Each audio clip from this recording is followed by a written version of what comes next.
guys, it's the Squishy Monster, and today I'm going to make a tuxedo cake. And I'm going to scale mine down for my purpose, but the whole recipe will be available on thesquishymonster.com.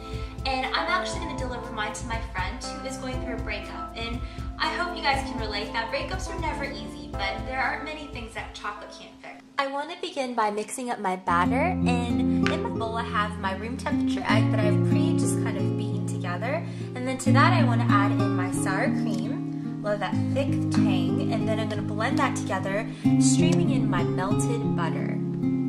After that's mixed together and it's really thick pale yellow, it's really pretty already, I want to start tipping in my chocolate sauce, which is just some hot water, some sugar, and some cocoa. And I got a really good question the other day about what kind of cocoa I should be using when you bake, and it's unsweetened cocoa powder. And on my blog, thesquishymonster.com, I'll show you the difference in colors between quality cocoa and a less expensive cocoa.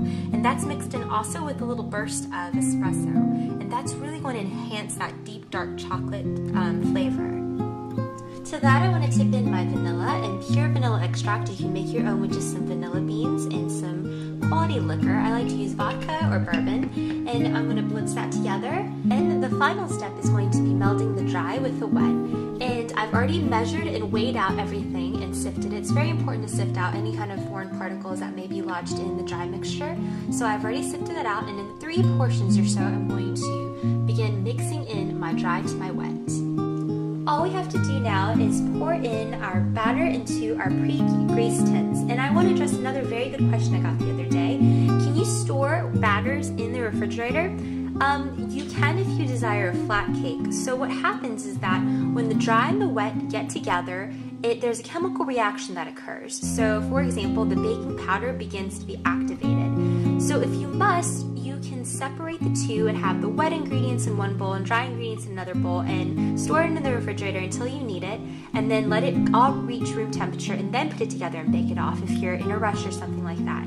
But so all we have to do is pour it into the tins, and you can pre-measure them, or you can weigh them out with a digital scale just to ensure accuracy that each cake will be level.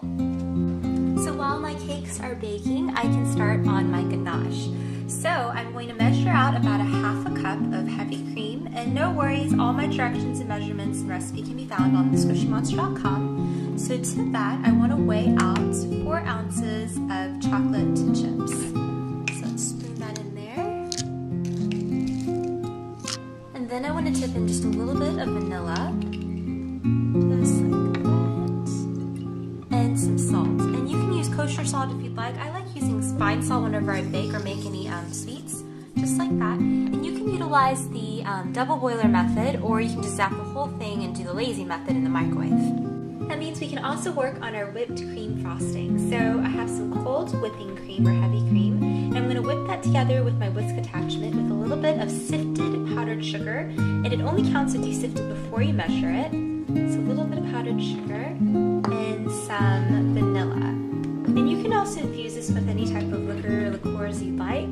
Just a little bit of vanilla goes in there like that. And whip up the whole thing until you get a really creamy frosting consistency.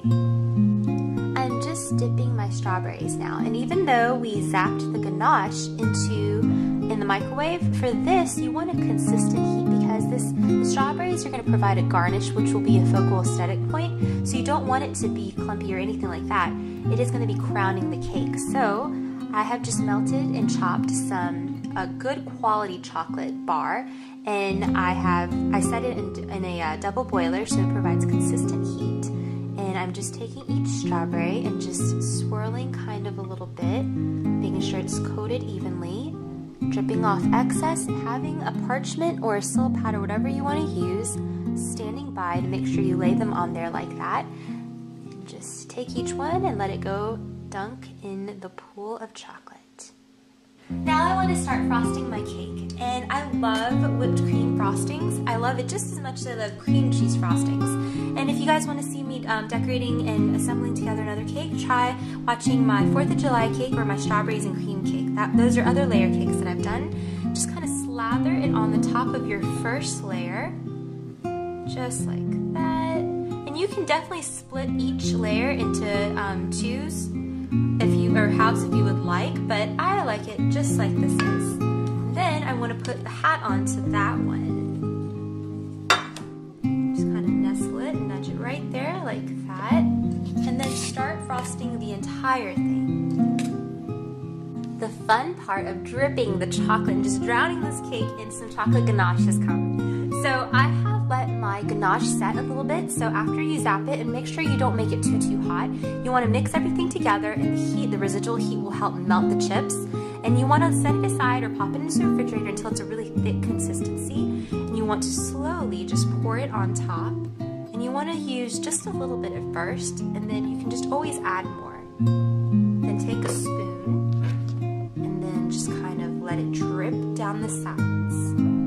Here's my cake, and I'm ready to shoot it on over to my friends, and hopefully this boosts her mood. It's supposed to encourage feelings of euphoria, they say chocolate does. So this has got some double action chocolate going on, and hopefully it tag teams her into a little bit of happiness, a slice of happiness, if you will. I hope you guys enjoyed this tutorial, and thank you so much for hanging out with me. This is the Squishy Monster, and I'll see you guys soon. Bye!